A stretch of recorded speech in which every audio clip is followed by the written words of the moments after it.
Isang mapagpalang umaga sa ating mga kapatid. Muli, narito tayo upang mag-aral sa salita ng Diyos.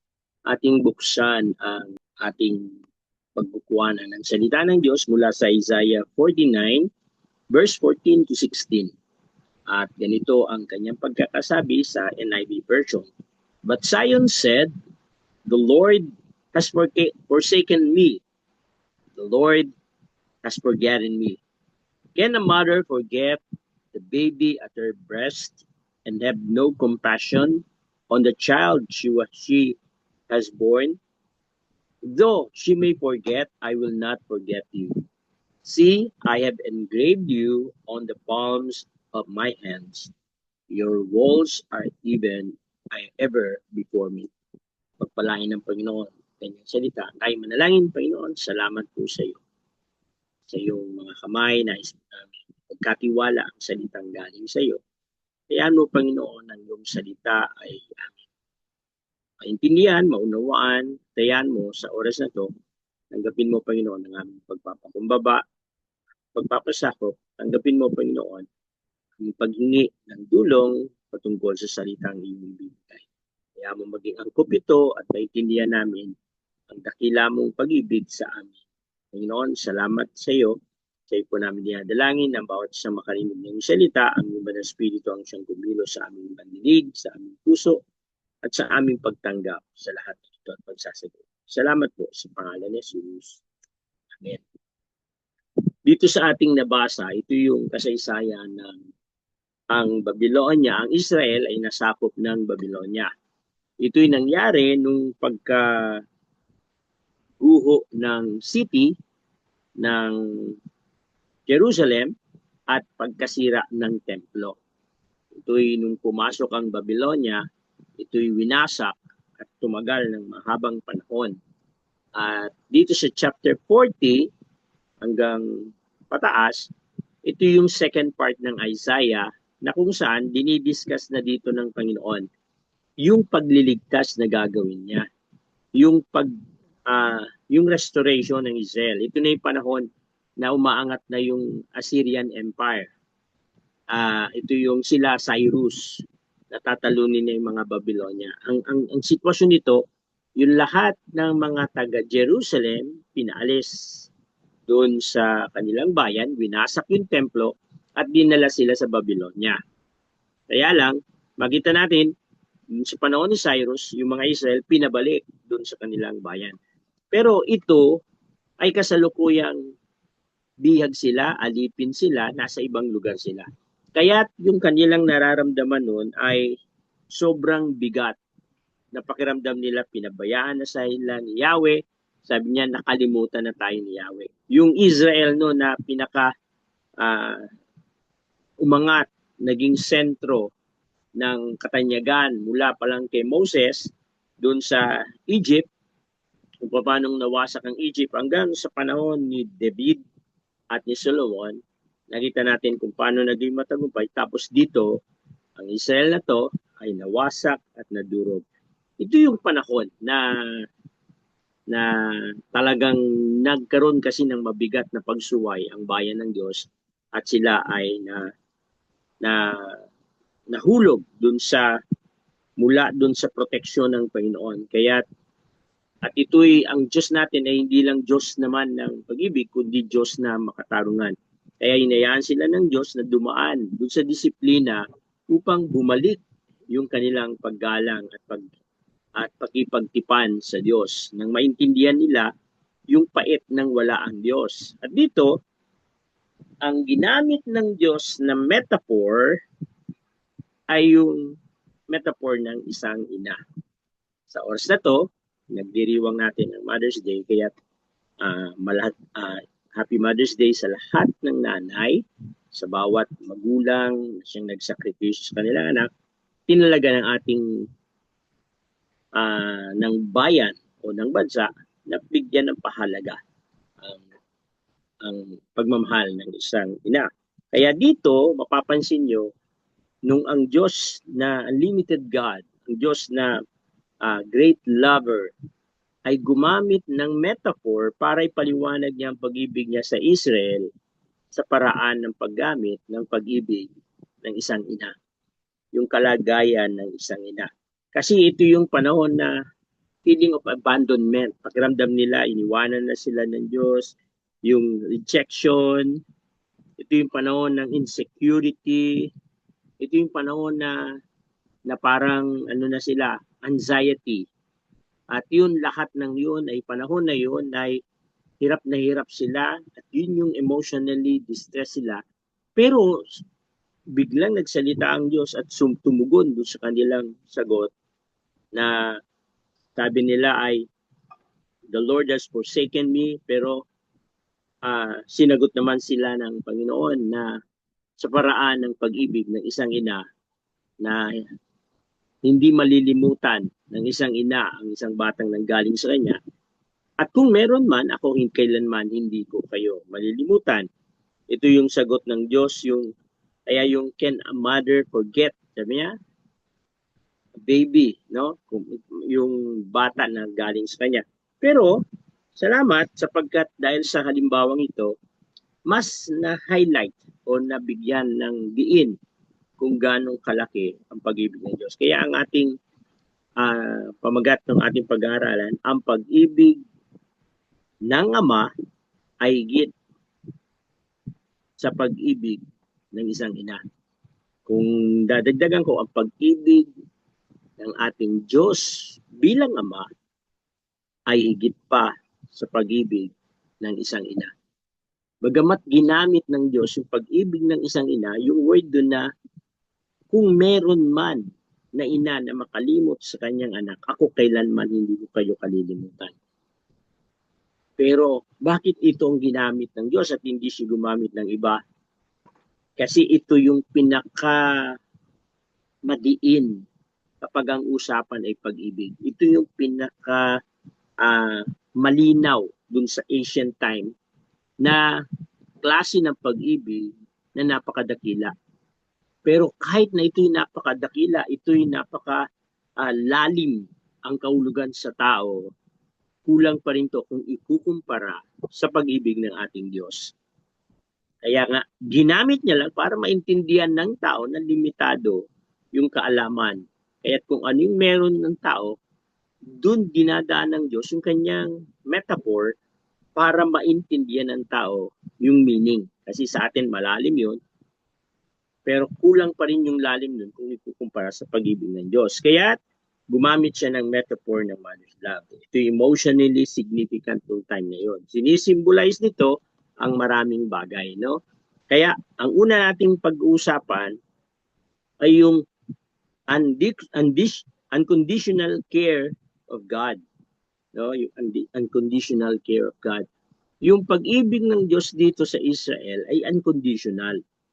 Katunayan, nararapat lang na maranasan ng Israel yung ganyong kaparusahan kasi mismo yung hari na kanilang pinili, kapag ang takbo ng kalagayan ng Israel noon, kapag ang hari na pinili nila ay sumamba sa Diyos-Diyosan, asamo yung bayan malalayo sa Panginoon at yung bayan ay parurusahan. Sasakupin siya na ibang bansa.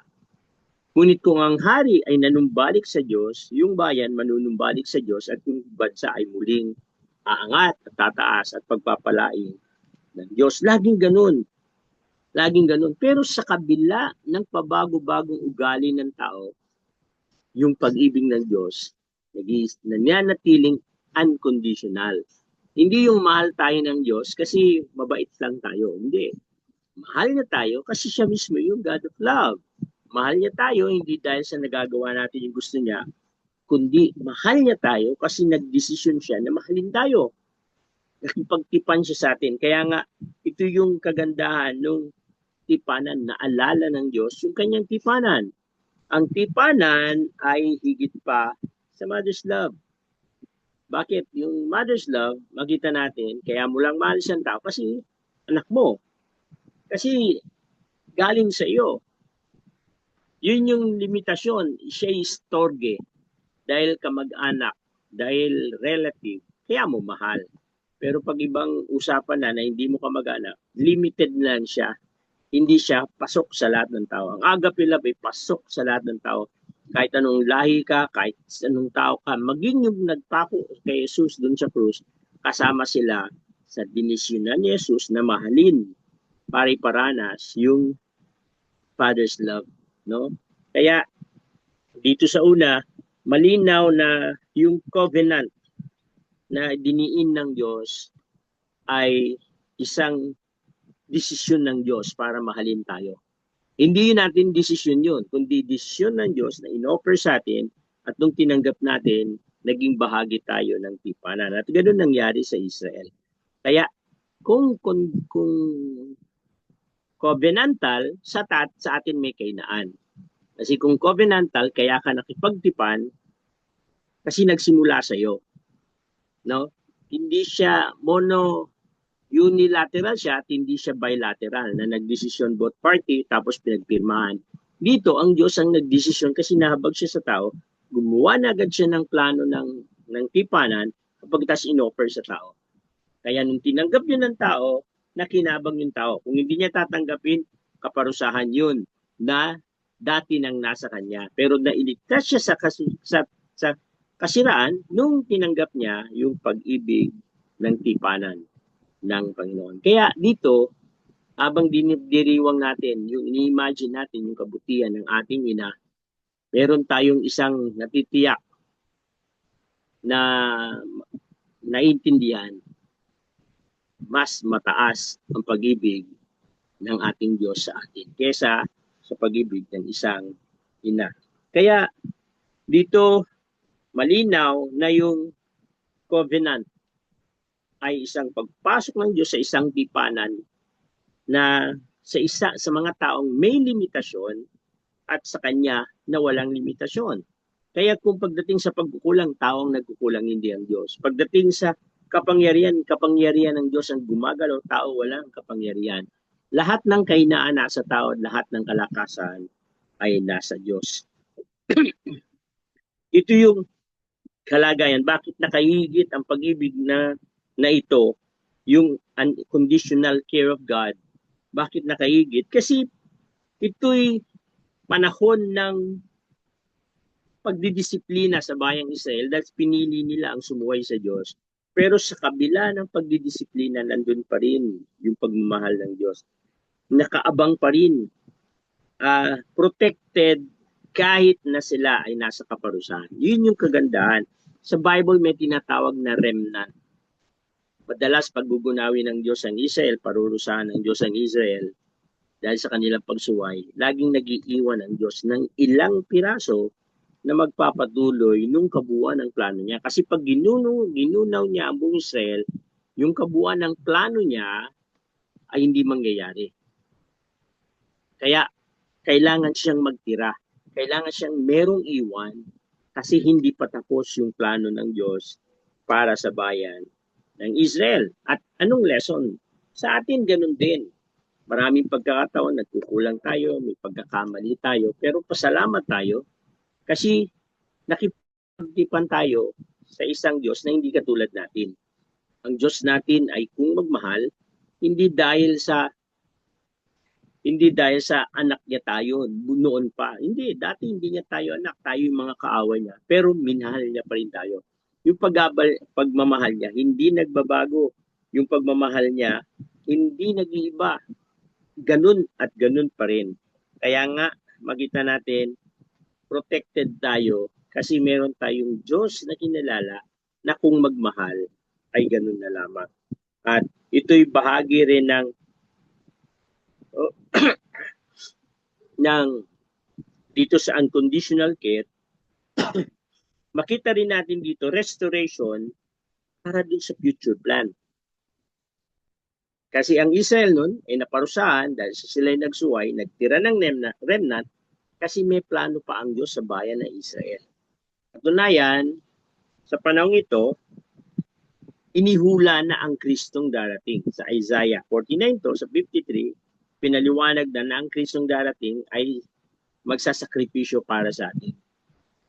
Doon pa lang sinabi na, pero mapansin natin, nangyari muna yung paghihirap ng Babylonia bago binigkas yung plano ng Diyos na pagliligtas na merong isa na magliligtas sa sangkatawan, pero maghihirap siya. Sakunin niya lahat ng ating kasalanan. Kaya dito, magkita natin yung katotohanan na yung human's love, yung pag-ibig ng tao, limited.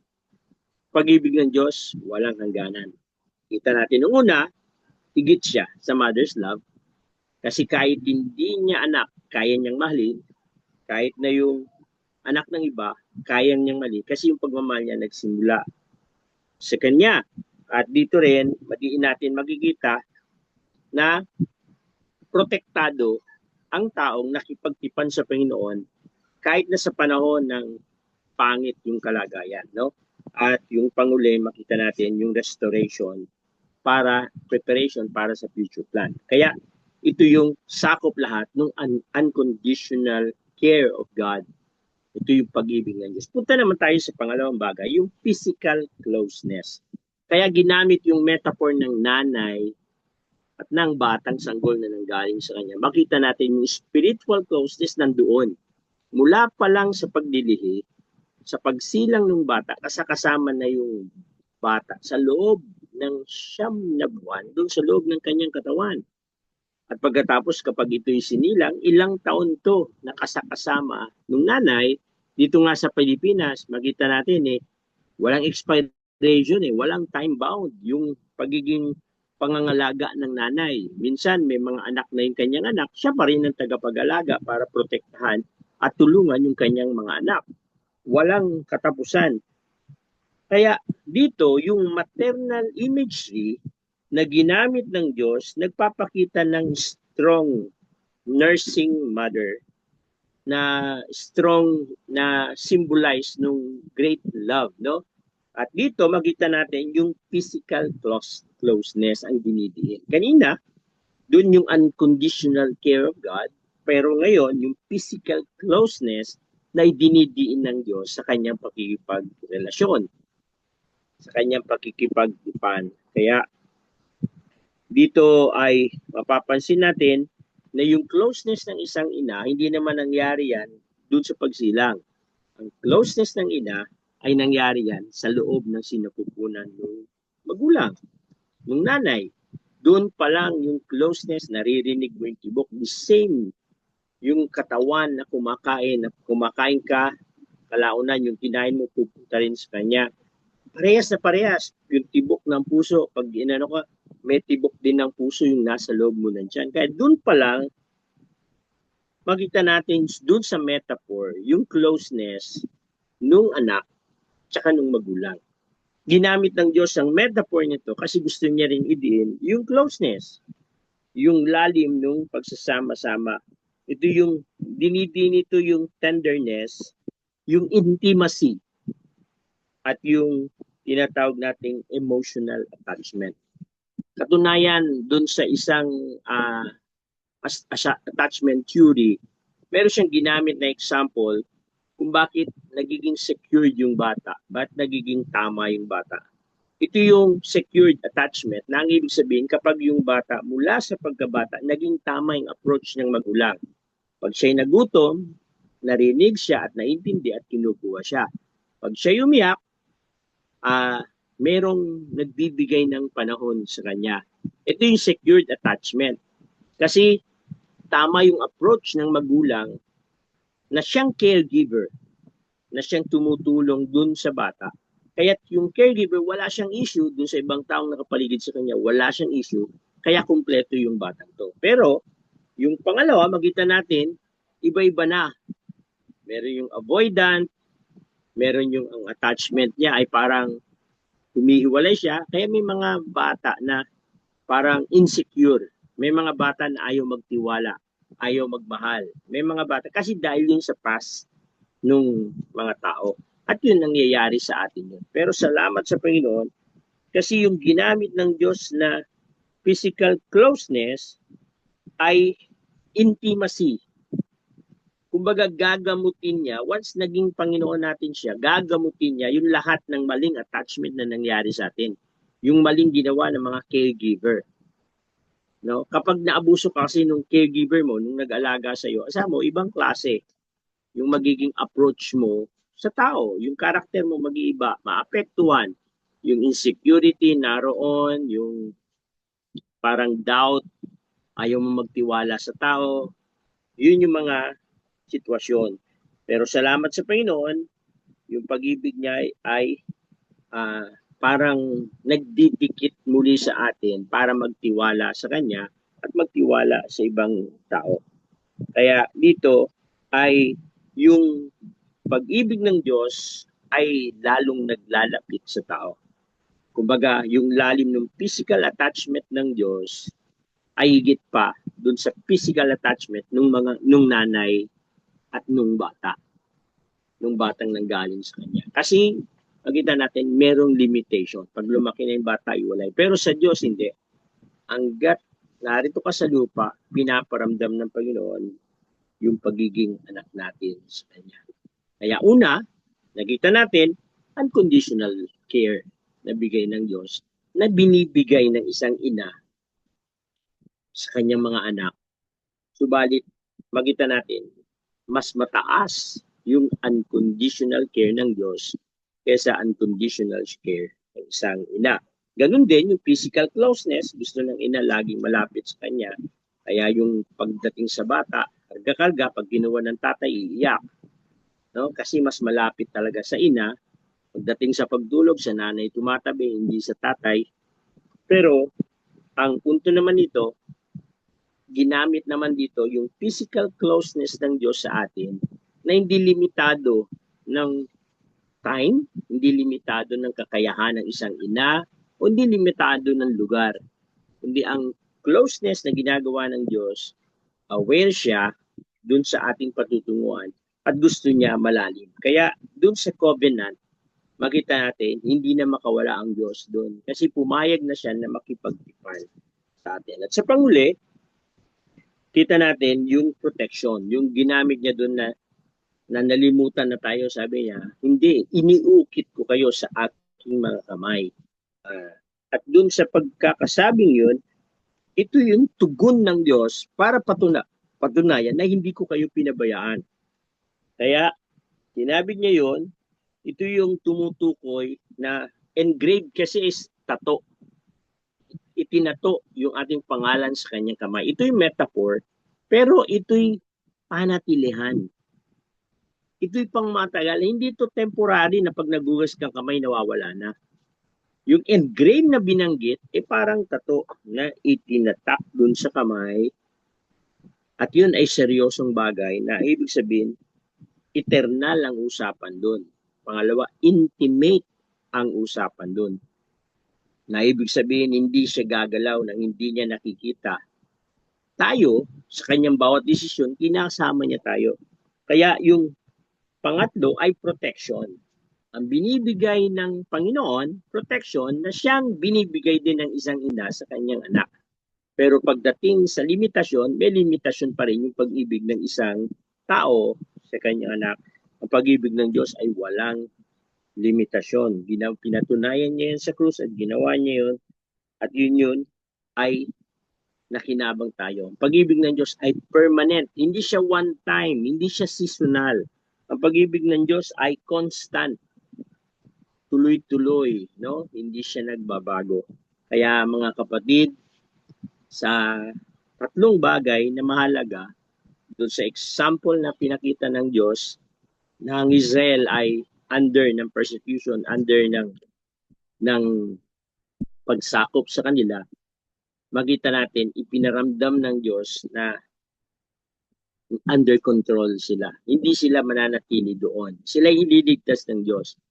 Kaya lang yung tao, may kahinaan at kulang sa pagtitiwala sa Diyos.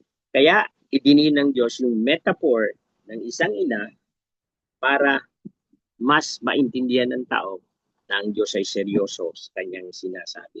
Kaya doon idinin natin na yung Diyos ay merong unconditional care. Meron din yung nanay pero hindi kayang higitan yung unconditional care ng Diyos. Merong physical closeness ang Diyos at meron din yung nanay pero katulad kanina, limitado yung pagiging closeness nung ina sa kanyang anak. At yung pangatlo, yung pagiging magulang niya, yung pagiging pag-ibig niya ay protected tayo dun sa lahat ng kanyang ah, ah, mga pangako sa atin. No? Yung word na engraved, ng ibig sabihin, ang Diyos ay tinatak niya. Hindi siya gagalaw na hindi niya nakikita yung kanyang anak na kanyang minamahal. Ito'y tinatak niya mismo para malaman natin kung gaano tayo kamahal ng Diyos. Kumbaga parang may magandang salita dito. Pag-ibig na tumangging makalimot. Kasi kung tatanungin mo, dapat ba niyang kalimutan ang Israel? Ang sagot, tama. Kasi naging yung infidelity ng Israel, nakita niya na hinangaan sila ng maraming bansa dahil sa pagliligtas ng Diyos sa kanila. Maraming bansa ang iinggit sa Diyos ng Israel. Pero kabila nun, patuloy silang sumasamba sa Diyos-Diyos. Patuloy silang nagkakasala. Pero yung pag-ibig ng Diyos constant. Yung pag-ibig ng Diyos ay eternal. Ito'y laging umaabot. Kaya makita natin sa tuwing ang tao'y nalalayo sa Panginoon, ang Diyos ang gumagawa ng paraan para ibalik tayo sa Panginoon. Kaya maraming salamat sa lahat ng mga nanay na mothers na nagdiriwang this Mother's Day ngayong araw na to. Ang ating tinalakay, pinaliwanag ng Diyos yung pag-ibig niyo. Ginamit ng Diyos saglit yung pag-ibig na ginagawa niyo. Pero huwag kayong masasaktan. Ito po ang tiyak, masigit ang pag-ibig ng Diyos kaysa sa pag-ibig niyo. Kaya ang tamang hamon, Panginoon, tulungan mo ang mga nanay na magkaroon ng pag-ibig na kagaya mo. Unconditional, limited, at ito ay merong assurance, kasiguraduhan.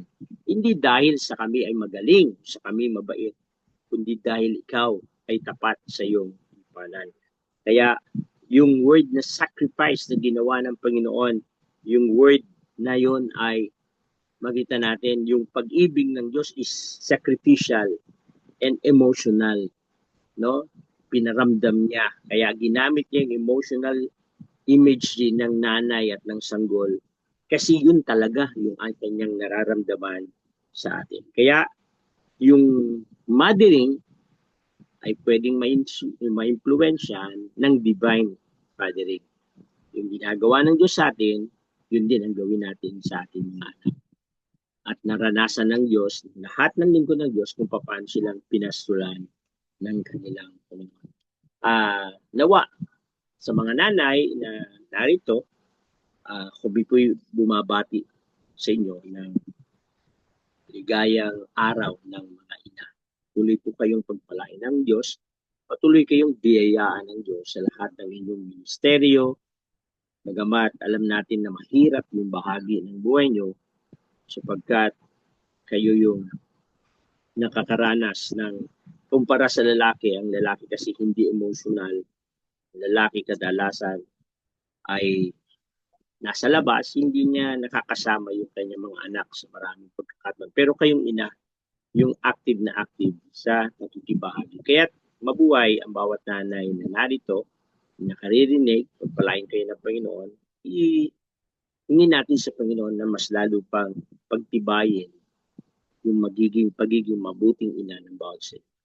At akin din kayong ipapanalangin sa oras na to upang kayo ay pasalamatan at kayo ay at marinig ng maraming tao yung hirap na dinadanas nyo sa pagiging mabuting ina. Pero hindi kayo nagre-reklamo, kundi yun ay kasiyahan. Tayo manalangin, Panginoon, salamat po sa iyo. Pinakita mo, Panginoon, sa amin yung sagot mo sa Israel patungkol sa malasakit mo sa kanila. Salamat, Panginoon, sapagkat kailanman hindi mo sila nakalimutan at yung pangako mong yun sa kanila ay aming tinatanggap kasi dahil sa Israel kami ay nangaligtas at dahil kami ay naging anak mo at naging bayan mo, bahagi kami ng lahat ng iyong kautusan. Salamat, Panginoon, sa mga nanay na narito, narinig ng iyong salita, pagpalain niyo po sila. Yan po namin yung emosyonal na binibigay nilang pag-ibig sa kanilang mga anak ay isang mabigat na kalagayan sa tuwing dumaraan ito sa lalim ng pagsubok, ang nagkakasakit ng isang bata, nagkakaroon ng problema. Panginoon, salamat sa guidance, salamat sa wisdom na binibigay mo sa mga ina. Sapagkat alam po namin dahil doon, patuloy mo kami binibiyayaan ng iyong pag-ibig, ini-influensyan mo bawat nanay ng pag-ibig na galing sa iyo. Salamat din, Panginoon, sa kanilang pagpapagal, sa kanilang lahat ng ginagawa, yung pagbibigay ng karunungan, ng katalinuhan sa pangangalaga sa kanilang mga ina at sa kanilang asawa. Salamat, Panginoon, sa oras na to. Biyayaan mo sila at pagpalain, patuloy na gamitin sa pagiging mabuting nanay, patuloy na pagpalain sa kanilang kalusugan, kalakasan, upang patuloy nilang ma-guide, magabayan, Panginoon, yung mga anak nila na darating ang Panginoon ay magiging ina rin, Panginoon. Salamat, pagkat alam po namin magkukulang ang aming pagmamahal bilang tao, pero kailanman yung pag-ibig mo ay higit sa pagmamahal ng isang ina. Yan po ang panalangin namin. Lagi naming matutunan, merong Diyos na may nakikipagtipan sa amin at yung kanyang tipanan ay pangwalang hanggan. Mamahal, limited God, powerful God, na kayang ibigay ang lahat ng gusto niya na mangyari sa amin. Salamat, Panginoon. Ito po ang aming panalangin, ang pagpapala sa mga nanay na narito. Sa pangalan ni Jesus.